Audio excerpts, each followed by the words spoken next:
আমি রেডি।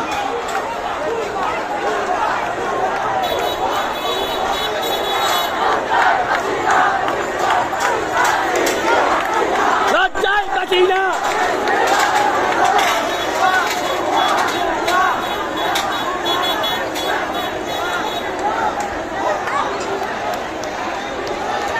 তোরা জুম করে থাকবো না রে।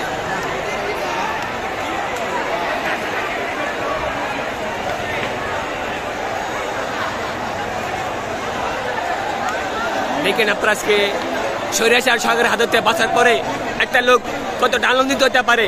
ঠিক আছে, দেখেন দেখেন আজ আজ লোক ভাইয়া দেখেন একটা স্বৈরাচার সরকারের হাত থেকে আমাদের দেশটা সে রক্ষা হয়েছে। দেখেন ভাই দেখেন আমাদের বাংলাদেশটা আজকে স্বৈরাচার সরকারের হাতে থেকে বেঁচে গেছে। আজ আজ লোক নারায়ণগঞ্জ শহর